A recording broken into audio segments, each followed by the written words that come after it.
What's going on, guys? Welcome to Alignment First. Mycal Anders here. We are on a mission to serve the executive athlete through integrity, courage, and ownership. And I've got the honor and the pleasure to have a full circle moment with you all and sit down with Gina Catalano, the founder of Venture Solutions and the author, let me make sure I get this right, of Tandem Leadership.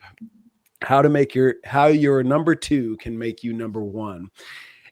I want to start with a story. And first of all, let me express just tremendous gratitude that we've stayed connected this long.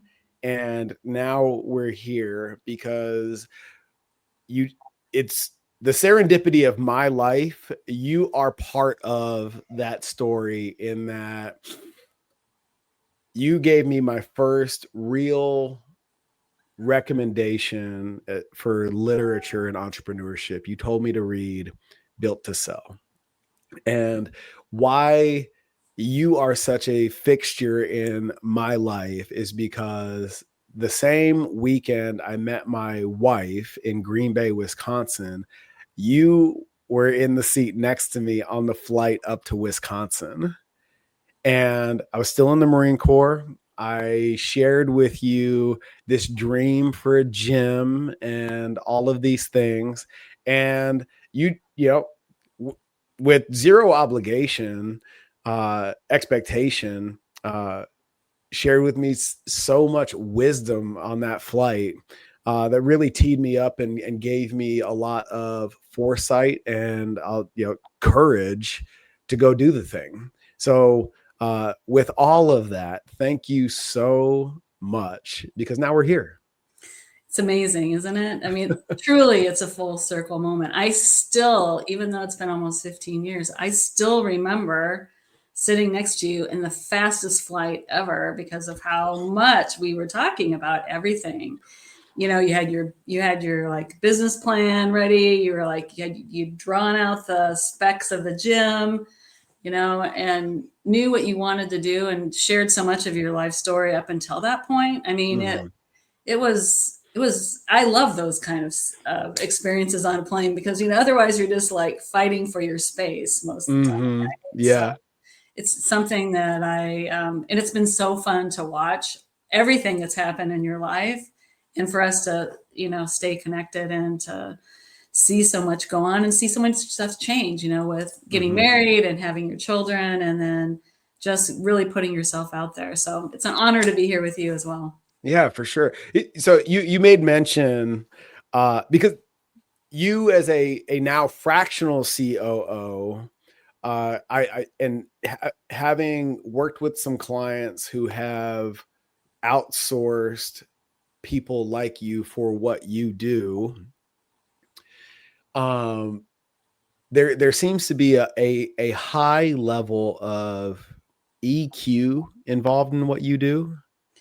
And you had made mention when we reconnected before we went live today, that you knew whatever that means about me and going on the path that I've been on. What is it about being a COO in the fractional capacity that you see in your clients? That's a great question. I think part of it's just I'm not in any particular industry. I came out of manufacturing, which I always say is not for the faint of heart because you have to put a lot of pieces together to get something to move out the door. Usually, lots of different kinds of people, and so I think my brain works like a systems thinker, like in terms of doing that. And I think what I know now, which I didn't know then, and I didn't even know that I was a fractional COO. I mean, people weren't doing fractional COO work in those days when we met, but I think what I know is that there's a certain way that people look at the world. It's like they can be very optimistic on one hand, but they're a little skeptical on the other hand. They do have a vision, often have passion, and I wish I could say I could put the magic whole thing together because I Mhm. can't, because it's sometimes like it's a feeling. As Yeah. I've progressed over the last 15 years in this fractional role, I pretty much only work now with people I like. And I Yeah. realize that that makes a big difference for me in terms of like, they're value centered. I think that's one thing that I should have thought of first.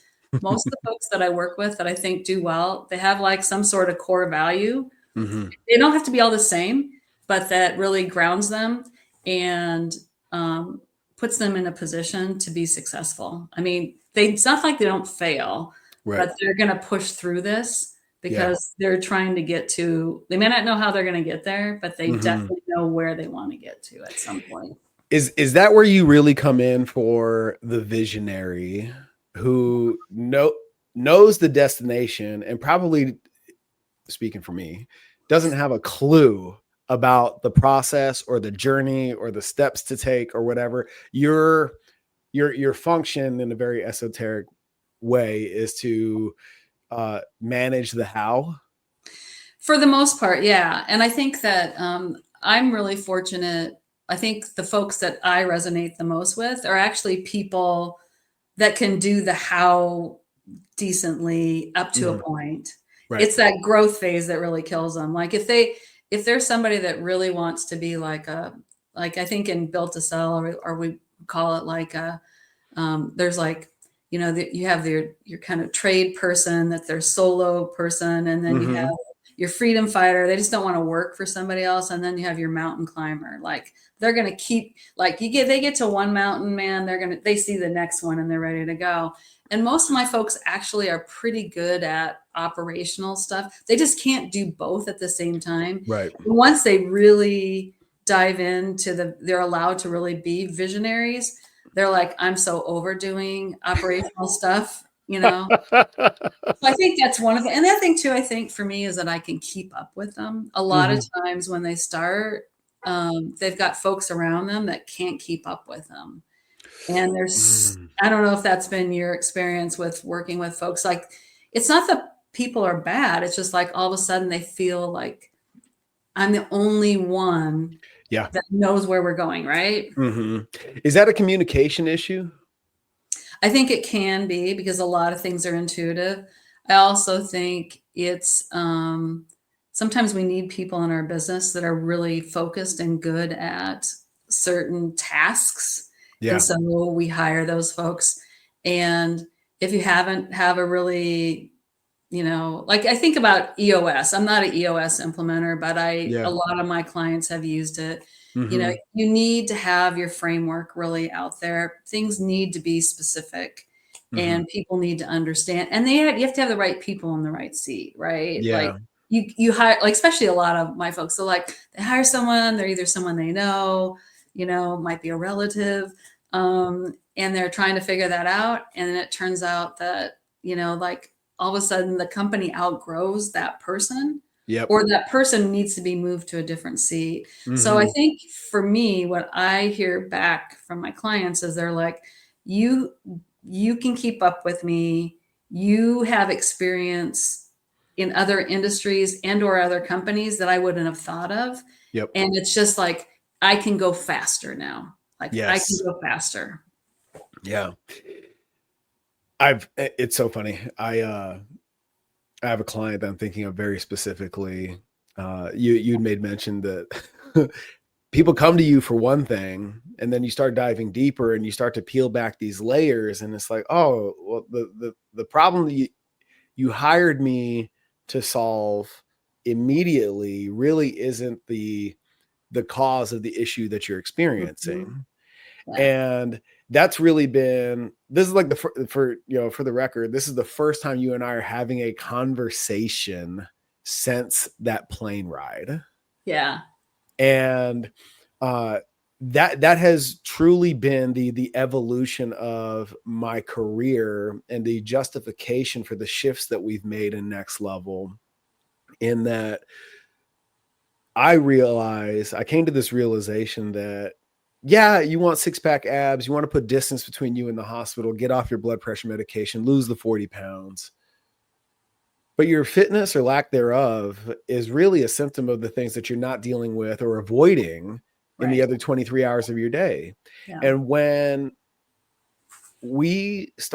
I started exploring those issues with my clients, because like the getting in better shape is a very through a trainer or a coach is a very intimate process. And I feel like your energy in your fractional capacity, there's a lot of parallels in this experience, in that you get an invitation to do this deep dive after a certain level of rapport. For sure. And we start solving those issues, and all of a sudden, like all the friction that you experience in terms of living a better lifestyle that supports and empowers your bandwidth and capacity in business falls into place. Right. Yeah. How has that been? When I draw that parallel, does that match up with your experience? 100%.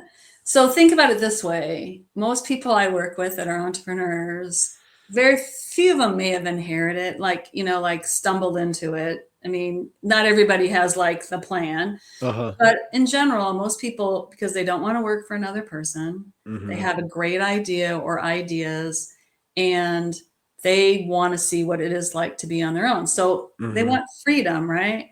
Yeah. Well, if you're tied to a business and a lifestyle that's not healthy, you might be better working for someone where you can clock out at 5 o'clock and make sure you hit the gym, or, spend time with your family. Like, what are you doing? I'm always saying, like, what's your end game here? Because if you're not built, like, why torture yourself?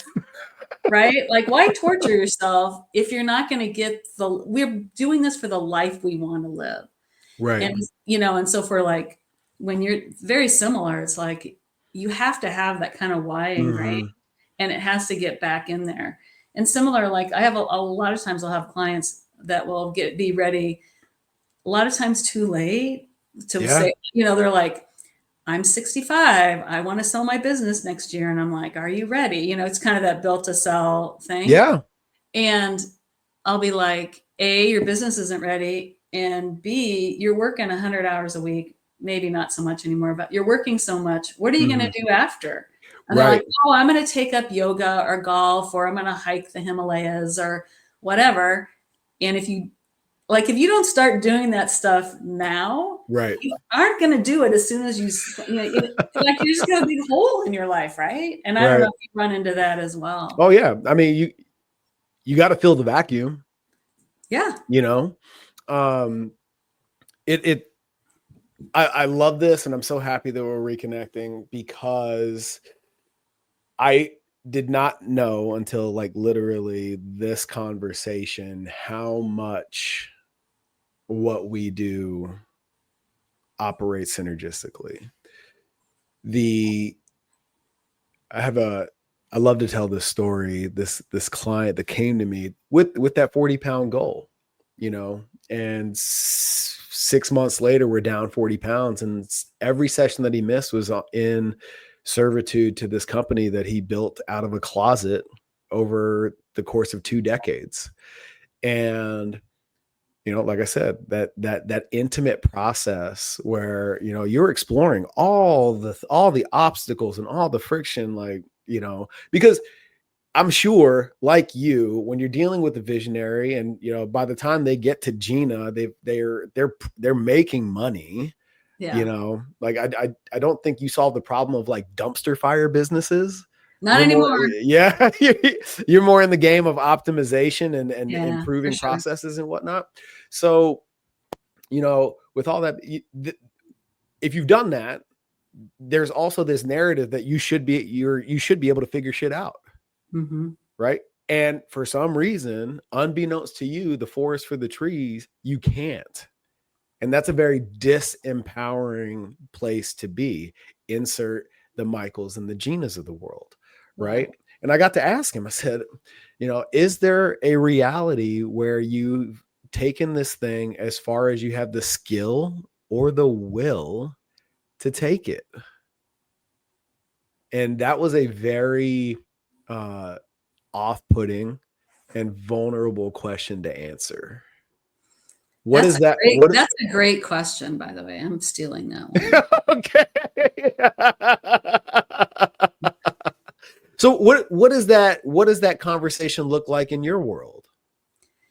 I think I think it's the what are you going to do next? Like, Mm-hmm. have you thought about it? Are you like one of my people that I really admire that I serve on a board with? One of the things she said one time at a conference, she was a speaker. She said, I run my business like I'm going to run it forever, but I could sell it tomorrow. Mm-hmm. And the reason is that we don't know what's going to happen, right? Right. We don't know what's going to happen. And if you're so intimately involved in your business and the business can't run without you, Mm-hmm. you have a family emergency. Right. Like God forbid something horrible happens when you have family Mm-hmm. emergency and you feel this, either to your company, your clients, your customers, your employees, whatever.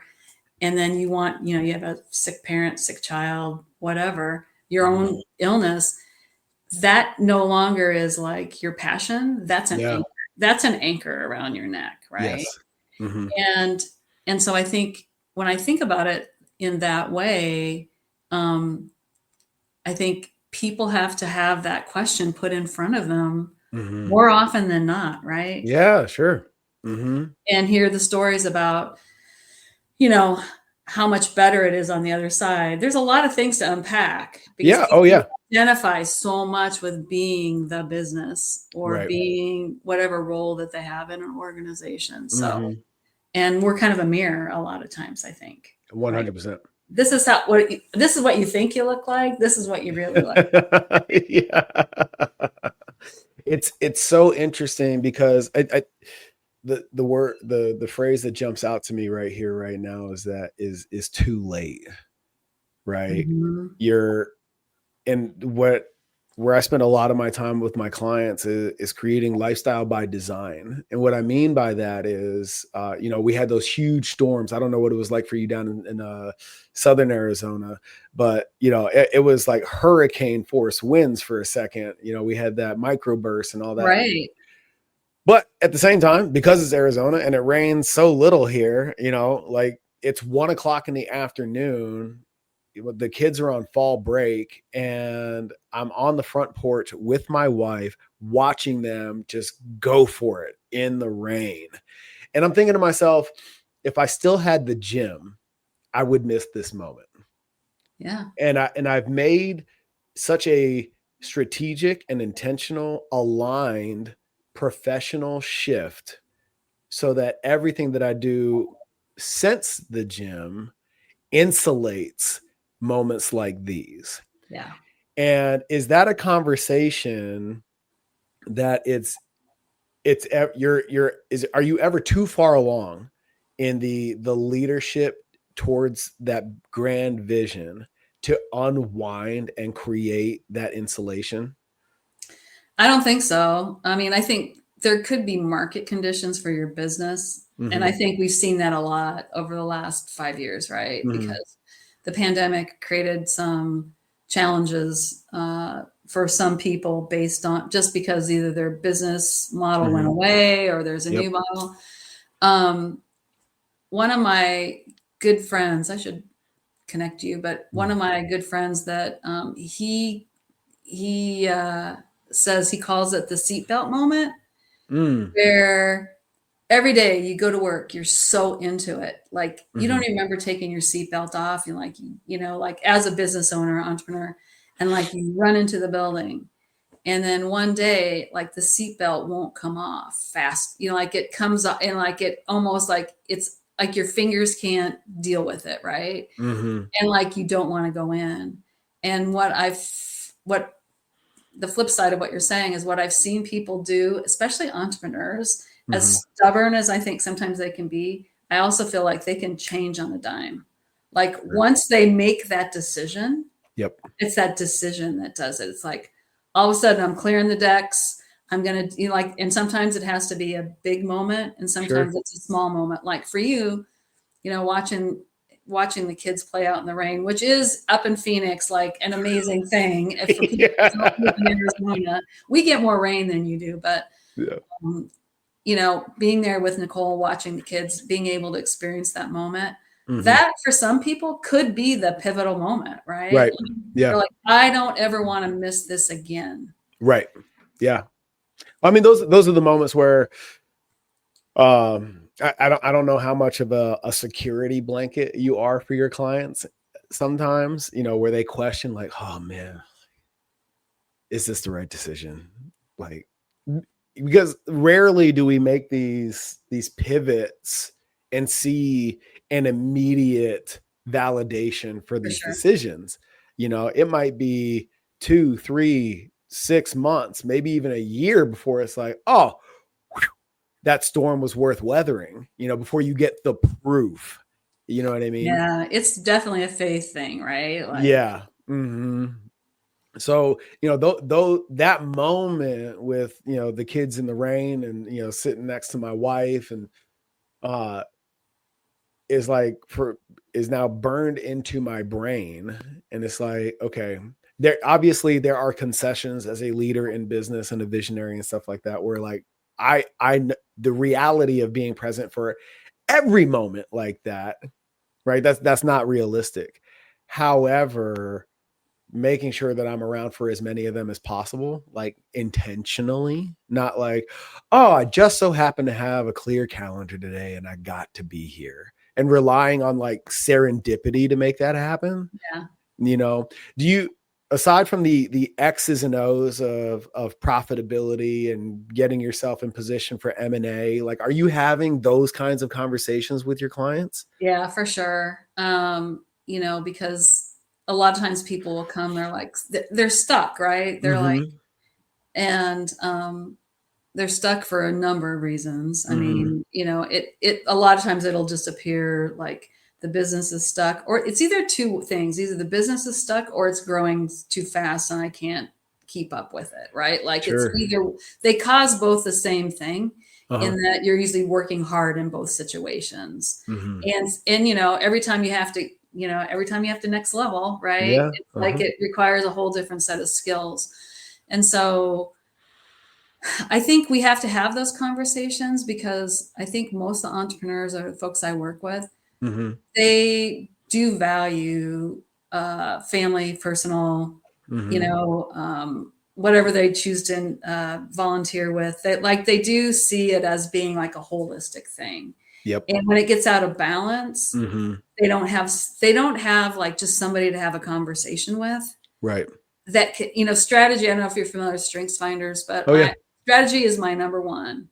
Okay. And so like that is where like I love to play. And so and I have a high need to get stuff done. So Mhm. those two things together is usually pretty refreshing for people, right? Like Right.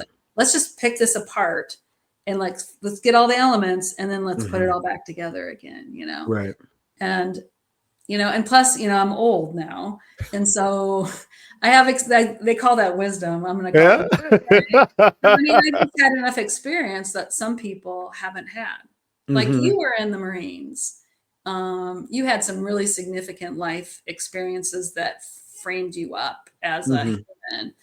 Um, the number of people that haven't, that go from like college or not college and a job and then start a business, Mhm. there's a gap. There's like this gap of people who just haven't worked in organizations. So then you hire people and they're like, I don't know what to do with these people. Right. And Mhm. it creates a lot of Ah, conflict for them, right? yes. Right, Like right. structure, and they don't Mhm. like, they don't understand the value of it. I don't think they don't understand the value of it and they Yeah. need someone to help them through it. And that's, I Yeah. think, also been a new thing for me is Mhm. like people who've never like actually worked inside like a Yeah. similar organization that they're running. Mhm. That's interesting because I feel like that's a different and still really important conversation to have, where we come in is, you know, I've done a handful of presentations and I'm getting deeper integrated into the Thunderbird School of Global Management. And if you had asked me on that plane if I'd be doing anything that I'm doing right now, I'd have been like, I can't see that far in the future. But it's we're talking about, leaders in industry, who have been in that corporate structure, that system for a really long time. And then to get them to explore what's possible, that whole kids in the rain thing, because they're ready to start their own business. I feel like you gave me that strategic insight coming into business, where I feel like the guidance that we give our clients that are getting ready to make the leap is like, you get to create it the way that you need it to be, right? The principles are still the same. You got to understand your P&L, you got to drive profitability. You have to do those things to create a successful business. But just like the process for helping a client lose weight or get in the best shape of their life, in principle, they're doing the same thing, but what that looks like in application is different from individual to individual, let alone industry to industry. How does that line up with the way that you come in for your people? I think that's a really good observation, especially when there's so many different kinds of entrepreneurs, like the folks you're talking about. And a lot of them are, if they've been in industry for a while and they've decided to go out on their own, a lot of times they may be getting somebody else's money to go with them, Sure. Yeah. they found a business or somebody found them and like, hey, you get a big ownership chunk of this or whatever. And everybody thinks they can do it. Like when you're not actually doing it, everybody thinks they can do it. Right. It's kind of like watching sports, like all the people in the stands remember their glory days from when they were doing the sports. And so like they're super critical and everything. Yeah. But when you're actually doing it, like it's humbling, I think. Oh, yeah. So for me, I think like I have some friends right now that have been trying to purchase a business for the last year and a half. And they've had every deal fall through because most of the time the owners have pulled it back off the market. Man. Yeah. And so you're getting, so he emailed me, he goes, well, I guess I'm getting really good at, doing businesses. And I said, I just pointed, I said, like, first of all, in general, most of us, there's that concept, and I can't think of the name of it is, where it's like sunk cost fallacy, right? Like where you think everything you own is so much better than so much more valuable than it is. And I said, so maybe you actually are identifying some good companies. So just keep doing it because, you're getting really good at it and you're getting really fast at it. Right. So I think that's for those kind of people. I think it's really important. I do think it's always humbling for those folks, though, because most people I know started their own businesses from scratch, like you. And like, it's kind of like having a child. You get this baby, you can carry the baby in one arm. Well, you could probably carry 6 babies, but you carry a baby in one arm, right? And then, a year later, it weighs 3 times as much and your arms aren't tired because you've grown with the baby, at the same time. Right. I think it's a lot scarier when you have to jump in and like all of a sudden hit the ground running. And I think it's a lot more humbling. Yeah. Because if you make a mistake, it may be a bigger mistake. Yeah. It's when you get that peek behind the curtain, it changes everything. For sure. I'm really good with my clients. You know what I mean? I do. I'm not surprised at all. Nobody told me I needed to do admin. Nobody told me I had to manage payroll. Nobody told me that cost of goods sold was a thing. You know what I mean? The learning curve of business when you've been a technician forever and you've had the insulation of a system operating in the periphery or in the background to support your ability to just be the technician. For some people, I feel like that climb is too steep, and because all you want to do is not work for anybody anymore. So you pull the trigger, and then all of a sudden it's just like, oh shit, wait a minute. Yeah. I did not know that this is what I was actually signing up for. Yeah, although funny that you say that way, because I've thought of that too, but I also have found people that are like have MBAs, and I still remember this client of mine a couple of years ago, and I always think like a manufacturing, like, so I even think like cost of service. So like if you're a provider, like you and I do consulting, advising, whatever, you still have to make a profit. Like there's still Right. things that you do, like, so cost of service. I have a consulting client, and we're running through, and we reorganize their P&L so that it more matches. And then I showed him something. This guy has an MBA, and he's like, I have been doing this for 10 years and I never knew it this way. And it's not that I'm smart. I'm not saying that. I'm just saying that's the value of having a Mycal or a Gina, right? Because they're like, we're going to point stuff out that you just don't see. Right. That having that, I think it takes a couple of things. It takes a higher degree of awareness, not so much that you know what the issue is, but you know there's an issue, first and foremost. Then it takes a willingness to be vulnerable and just simply admit to a third party, somebody on the outside looking in, that you don't have your shit together, right? Yeah. Your self-perception of letting your guard down and admitting that you don't have it all together. Right. Because from the outside looking in to the field, you got it going on. Your business is cranking. You're in the room. You're doing the thing. You're making deals, and still, like, it's so humbling to just admit to yourself that you want things to change. Yeah. Like, it was rough for me to admit to myself, to admit to myself, when I met you, it was all systems go towards this brick and mortar gym. It was a huge blow to my ego and my identity after almost 13 years to let that thing go. Yeah. So that I could do what I'm doing now, and it's, there's no proof, right, that it's going to work. There's no,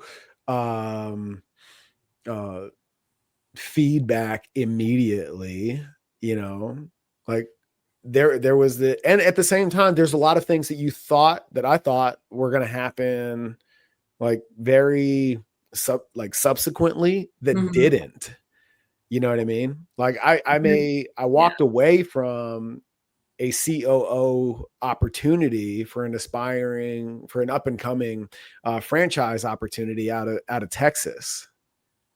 But when push came to shove and that opportunity was going to compromise the Kids in the Rain thing, I walked away. Yeah. But in walking away from that, I created another, even though that decision was aligned for Mycal, it created a lot of unintended consequences in terms of what we're doing now. What am I going to do with this gym? I had a solution that is no longer valid. So what do I do now? And then we weren't able to position ourselves from a real estate perspective to just move from one facility to the next. The only given was that we couldn't stay where we were. You know what I mean? Yeah. And these are the things that are like, despite your best efforts and your best laid plans, to your point, like that's where the Marine Corps really prepared me. Yeah. Because it's like, what do they say? No plan survives first contact. Yeah. And now we're in the fight. But at the same time, this is what I've reconnected with some old clients that are coming back into our universe under this new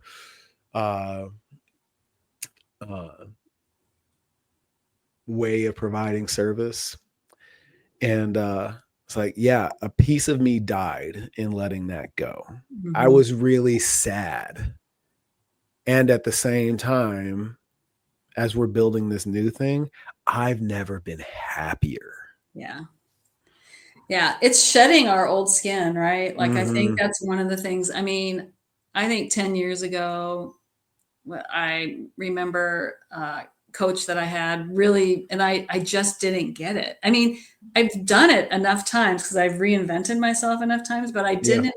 It's only been in this last 10 years, just with the volatility of everything Mhm. that's happened. I think that I've seen it happen enough and enough about you got to let it go. Like, it's that whole thing. Like, it's every parable ever. Like, every Indiana Jones movie, the Star Wars, whatever. Every movie, it's The like, hero's journey. yeah, it's Yeah. the hero's journey, right? Like, you at one hand you're trying to grab this like gold cup here, and the other time someone's trying to pull you up, and you got to Mhm. let go of this, what you know you can grab onto for the Mhm. unknown that's ahead.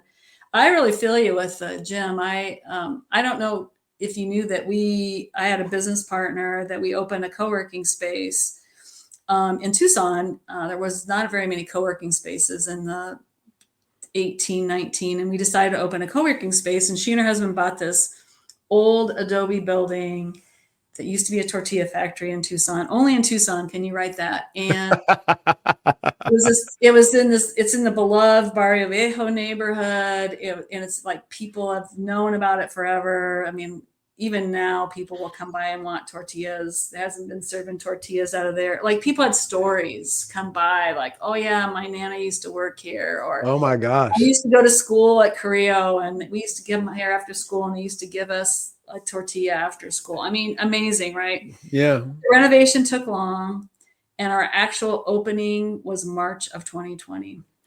Oh, Yeah. So we talk about like getting kind of hit upside the head. I have an amazing business partner, so it's like she's awesome and superhuman. yeah. And what do you do when no one, I mean, we had people signed up that pulled their contracts because they're Yeah. like, we can't, A, I don't know where my business is going, and B, I can't leave the house or whatever, right? Right. My Right. kids are home now and I have to be home or whatever. I mean, that it's like you open a business and like, Mhm. you know, but I can say beginning of this year, we sold it to the Right. gal that was our community manager, and she's, um, she was running it. We weren't, neither one of us were running it, but Yeah. so like it's that 5 years later, Mhm. this is what happened. We were going to turn it sooner originally. We were going to Yeah. grow. We are going to have a whole chain of co-working spaces all over Tucson. That just didn't work out, Yeah. right? But Mhm. I'll never regret doing that, Right. Yeah. right? Because of the community that we built, Mhm. the amazing space, how it turned out, and all the connections that we made. Like, Yeah. and it needed to be there. Like, that was Mhm. our thing. But yeah, March 2020, man, Man. it was You crazy. you can't there's the pandemic is not in anybody's business plan. No, no, not on the bingo card for sure, right? Hey, what's our contingency for a black swan event? Like Exactly. It's like that force majeure where they put on all of your insurance riders, like Yeah. acts of God. And then you're getting stuff from the insurance company saying, "Oh no, this is not covered. Nothing, none of this Oh, is dude, covered." Right? they took the gym away for a little bit in Arizona. Like I'm happy I was here 100%. because we fared better than most. Yeah. I have a lot of friends here, there, and everywhere that did not make it as a result of the circumstances of the pandemic. Yeah. And at the same time, like I'm not doing business. Like I'm one of the least tech savvy people I know. And the to take everything digital and that was a very slow process for Mycal. And still rent was due. Yeah. I mean, you Like, do it. That's what entrepreneurs do, man. you know, and so I'm curious for like the support role that you play. I had no idea that your practice as a COO, like I'm loving this, is so intuitive and emotionally involved beyond what the P&L says. as to whether or not this is effective or it's working or not. All of that being said, what has been the utility of coaches, mentors for Gina?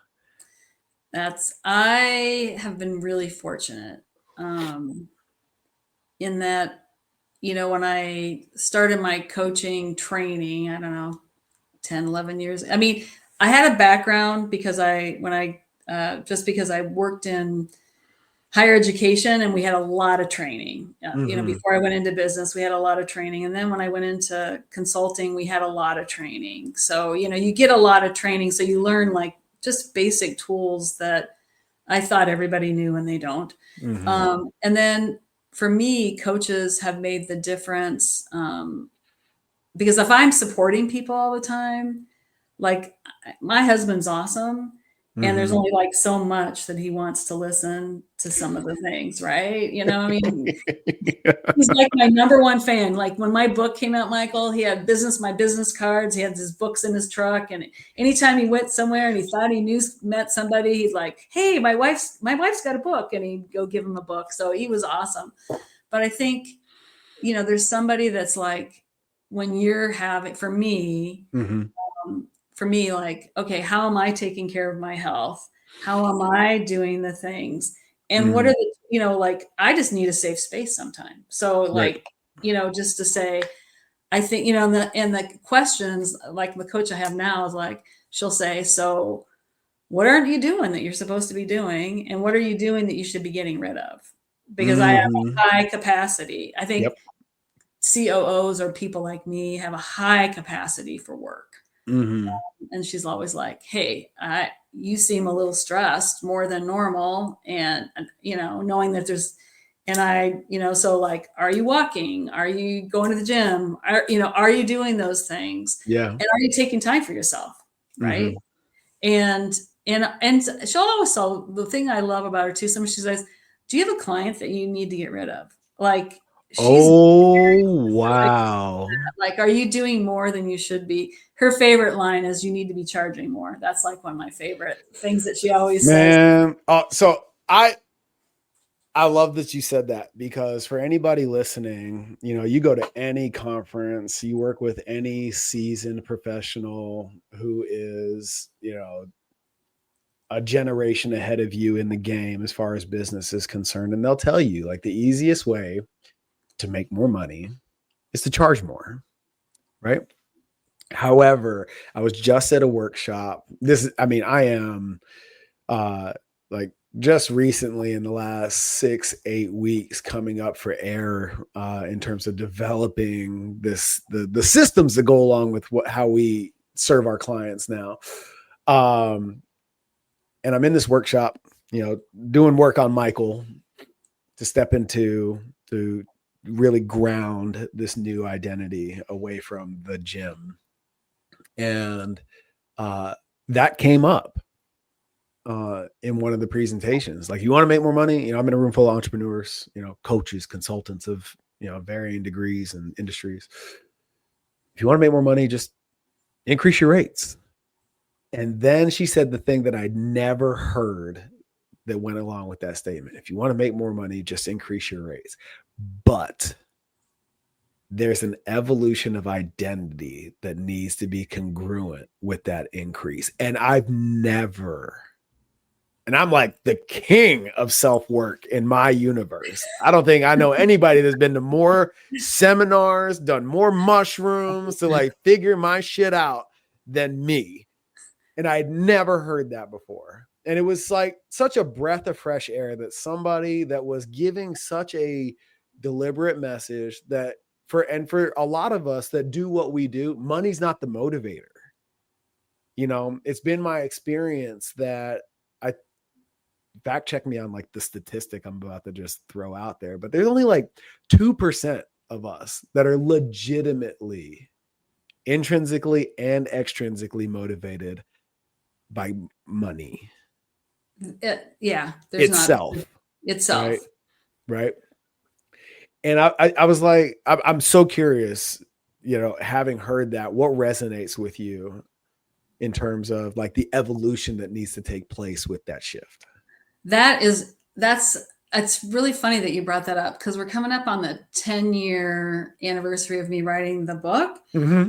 It launched in 2016, and this is right about 10 years ago is when I decided to pretty much stop working for one person. Mm-hmm. Like I was a contractor, and really like, I have to do this differently. Like I have to have a different life. My husband and I were living apart because he had retired and he was down here, and I was going back and forth to Minneapolis, la da da da da. Yep.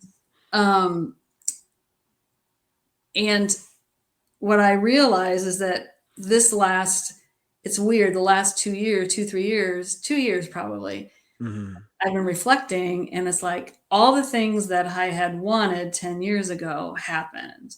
Like having a waiting list, for people, like only working with people that I wanted to work with. And I've been reflecting a lot on like how I'm showing up. And like, they can tell you, like the coaches can tell you they're blue in the face, but until you actually internalize it. Yeah.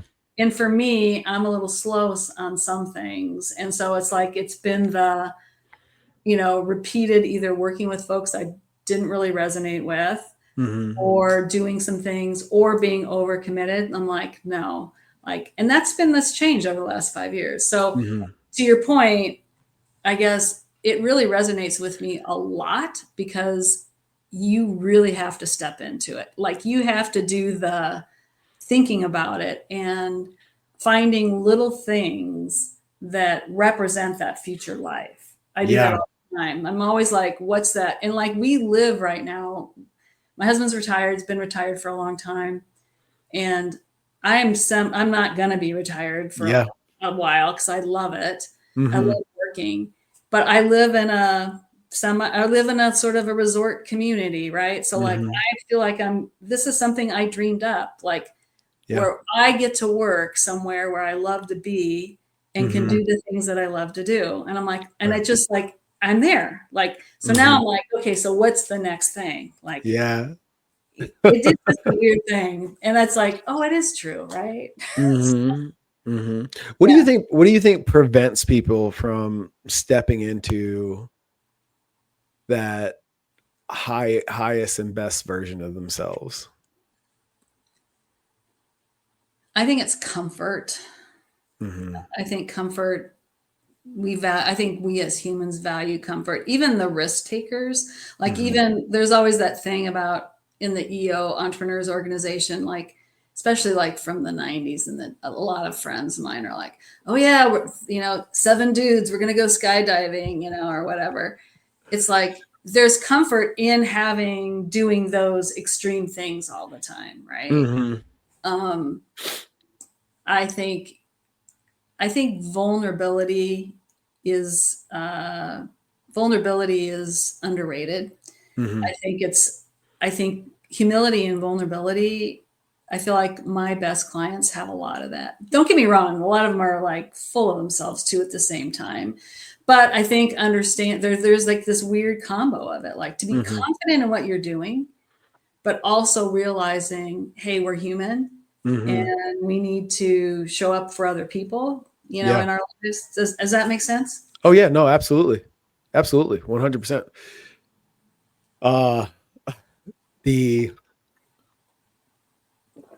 Having the humility to put your ego in its place and allow it to serve you when it should, and to make it take a back seat when it doesn't. Case in point, my professor, who was my initial interview at Thunderbird, me and him got real tight, and he became a client afterwards. Wow. And the way that we teach leadership, with this construct that I was able to visualize through NLP, your physical practice regulates your emotions, which creates mental clarity and allows you to show up as your highest and best spiritual self. that really landed for me, and it became like the method, if you will, for which we frame the conversation of leadership, right? Leadership being your highest expression. And he's like, dude, the way you look at leadership needs to be taught. And he wanted, so he planted that seed that I could do this thing in an academic institution that is Thunderbird. Well, like I know that the way we deliver things is based on what the client needs, and I have initial interview, to teach this next level leadership thing. And he's like, well, what frameworks do you use? And I'm like, well, I mean, sometimes Dilt's model replies. Sometimes it's, we have to identify the sunk cost fallacy and that, but like, it really depends on what they need, and like, that didn't work in the box of academia. So I got, had to leave that one on the table. We came back around to like this executive education concept, which is way more freestyle and way more like, here's the concept, here's the principle. And then based on what the room needs, this is how we're going to apply these things, right? Or we're going to teach these concepts. And I wasn't supposed to hear this, but they bring me in to teach this 2 90-minute sessions to a group of international business leaders. And in my first session, they were so worried about like this freestyle approach that I have. 3 administrators audited my first session. Wow.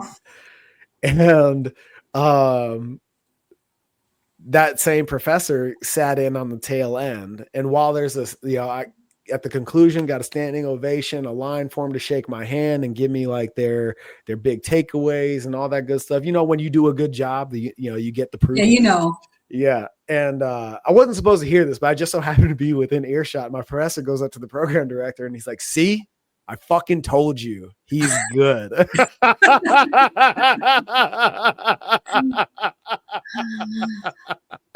think it's hard. I am with you on that. I have a lot of some of my coaches from before that are really good at doing programs, like our coaches are, and they're high ticket, high, they make a lot of money.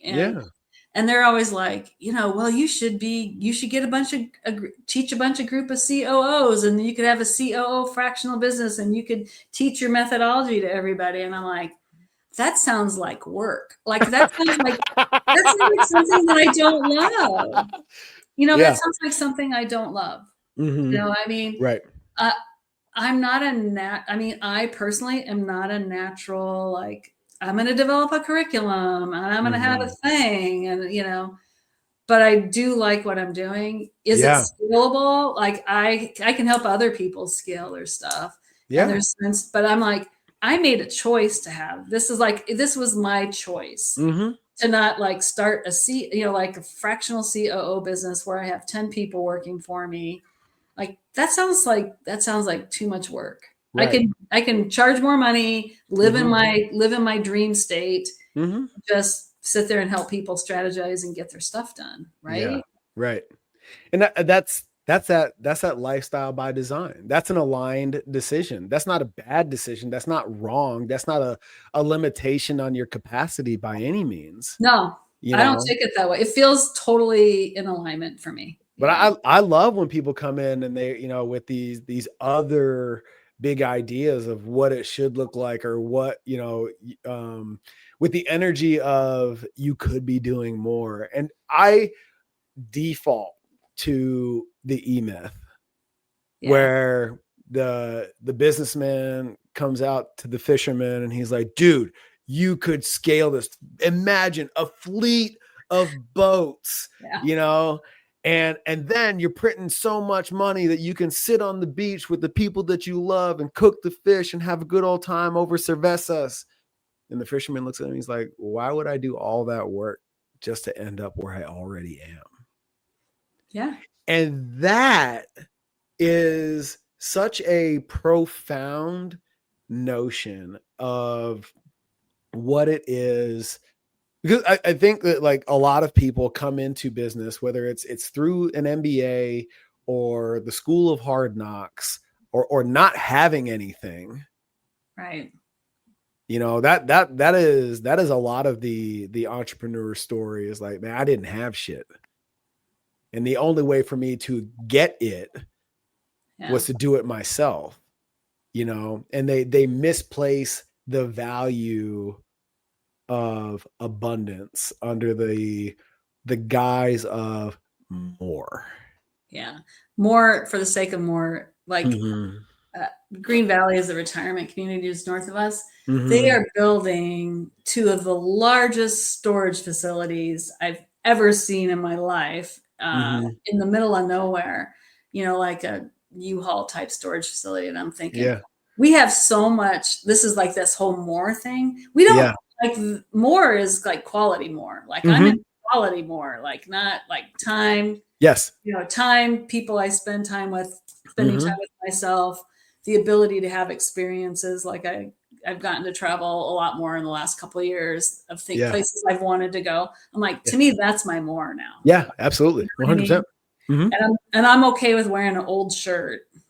I've got some old shirts, but I mean, I'm like, I'm okay with that just because I'm like, that's not my more anymore. Right. Yeah. It's being able to identify that for yourself. I love having my clients take life for a test drive. We one of my clients flips Defenders. That's his business. Wow. Brings them over from South Africa and then debuts them on the showroom at Barrett Jackson and stuff like that. And he invited us and we went, and I sat in the Lambo. I sat in his stuff, and I was like, I don't fit in this shit. So I don't need to add it to my list because to achieve it, like, damn, this is a really uncomfortable ride. Yeah. It's a status symbol for sure, but like, I'm not going to enjoy it, and I think that is a very underrated practice and not a lot of people do it. And that comes back to earlier in our convo about like, I think when you're working with entrepreneurs and leaders, like remember why you're doing what you're doing, because like the business can become a life of its own. Right. Yep. And when that gets disconnected to why you're doing it, what ends up, I'm like, you guys wanted freedom. You wanted to not have somebody tell you what to do. You didn't want to be tied down to a job. Now you've just created a job for yourself. So so your point about what you do is like, how do we create a life for you that, just so happens you've got like a golden egg that, prints money. Let's make sure that keeps going, but you don't ignore this other part. Right. And that's why it's really important. I make a very intentional distinction between balance and harmony. Because that's so funny. Thank you. Yes. So let's not pretend that balance is a thing. Okay. I say that oh my gosh, you're the only other person I know that says that. I'm like, balance is hard. Stop it. Yeah, absolutely. Balance is super hard. So, yes, you are going to be out of balance for a period as you're creating escape velocity, as Chris Williamson describes it. That's okay. That harmony justifies the imbalance. I'm going to put the majority of my eggs in this basket over here at the temporary expense of this other thing. Right? My son has his rugby tournament this afternoon. I'll be there for a little bit and then I got to go do this thing that serves the vehicle that allows for those experiences to occur. Okay. But I can't tell you how many people we've served where we talk them off the ledge of being in two places at once and nowhere all the time. Yeah. You gotta be present. I mean, I always use the teeter-totter example for balance. Like Mm, you're in balance, like you're the fulcrum on there, and that's exhausting to try to yes. keep the teeter-totter going. It's like you're so exhausting. It's like it is harmony. It's like saying it's making choices. So Hmm. to your point, like make decisions. It's like people that will say to me, "Oh, it's either, oh, I feel so guilty. I left work early." I said, "Don't you own the business?" Right. Or the reverse is like, I feel so guilty that I missed my kid's thing. And I'm Mm, like, how often does that happen? Well, almost never. Right. Like, so I, oh, there's a great quote that I heard from, I can't think of her name, but she was one of the first women on Wall Street. hmm. And she had two kids, and gosh, what's her name? I can't think of her name.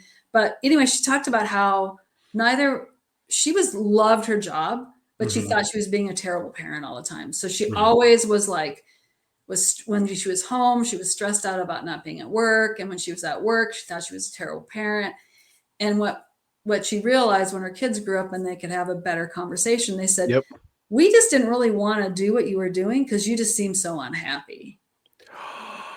And she said, and she Oh. has other iterations in her career Hmm. now. And she's like, I realize, and advice I give to other parents is like, be happy where Hmm. you're at Yeah. because that's what your kids see. Right.